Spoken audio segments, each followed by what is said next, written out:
नमस्कार दोस्तों, 1 अक्टूबर की रात को इजराइल के देश में आसमान में कुछ ऐसा नजारा दिखाई दिया। ये कोई पटाखे नहीं थे, ये मिसाइल्स थी।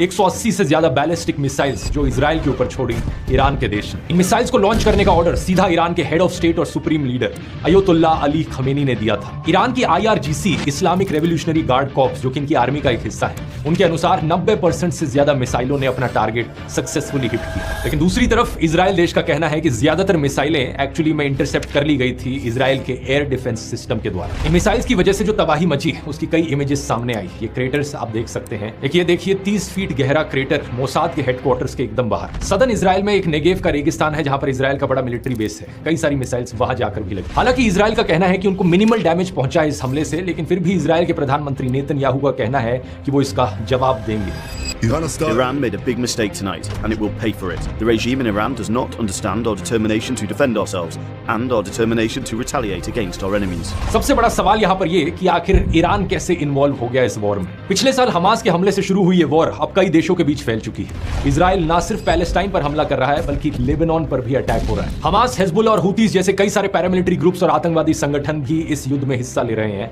और अब ईरान जैसा देश भी इसमें डायरेक्टली इन्वॉल्व हो गया। इसी के चलते गोदी मीडिया ने 26वीं बार वर्ल्ड वॉर 3 का ऐलान कर दिया है। On the brink of World War III. World War III has already started. The World War is already upon us. आखिर ये सब कैसे हुआ और आगे क्या होगा इस युद्ध में, आइए समझते हैं ये सारी चीजें आज के इस वीडियो में।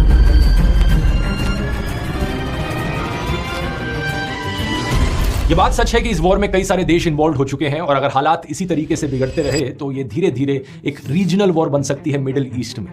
लेकिन इसे वर्ल्ड वॉर 3 कहना ये एक बहुत बड़ा मजाक है। ऐसा मैं क्यों कह रहा हूं? क्योंकि ये पहली बार नहीं है कि ईरान के देश ने इजराइल के देश पर हमला किया हो इस साल। कुछ ही महीने पहले की बात है, 13 अप्रैल को 300 से ज्यादा ड्रोन्स और मिसाइल्स की बौछार हुई इजराइल के ऊपर। अगर आप टोटल मशीनरी डिप्लॉयड के मामले में देखोगे तो ये अप्रैल वाला हमला अभी के अक्टूबर वाले हमले से कहीं ज्यादा बड़ा था। करीब 170 ड्रोन्स, 30 क्रूज मिसाइल्स और 110 बैलिस्टिक मिसाइल्स इजराइल के ऊपर छोड़ी गई। बस वो अलग बात है कि हमारे न्यूज चैनल्स उस वक्त नरेंद्र मोदी का प्रचार करने में बिजी थे क्योंकि इलेक्शन सीजन चल रहा था। नहीं तो ये अप्रैल वाला हमला कई मायनों में अनोखा था। ये कई दशकों में पहली बार था कि किसी और देश ने इजराइल के ऊपर हमला किया हो। इससे पहले साल 1991 की गल्फ वॉर में था कि सद्दाम हुसैन के इराक ने मिसाइल्स छोड़ी थी इजराइल के ऊपर। लेकिन अभी अप्रैल में क्या कारण था ईरान ने यह हमला किया? ईरान कहता है रिवेंज, रिटेलिएशन। करीब 2 हफ्ते पहले 1 अप्रैल के अराउंड इजराइल ने एयर स्ट्राइक करी थी सीरिया देश की कैपिटल सिटी दमास्कस में। इस एयर स्ट्राइक में ईरान के 7 अफसरों की जान चली गई, जिसमें ईरान एम्बेसी के एक टॉप जनरल भी शामिल थे। अब जाहिर सी बात है, किसी भी देश के अगर आर्मी ऑफिसर्स मारे जाएंगे तो कोई भी देश खुश नहीं होगा और यहाँ तो एम्बेसी पर बम गिराया गया। तो अगला सवाल आपके मन में उठेगा कि आखिर इजराइल ने ये एयर स्ट्राइक क्यों करी? इजराइल ने कहा कि ये कोई एम्बेसी नहीं थी, ये एक मिलिट्री बिल्डिंग थी।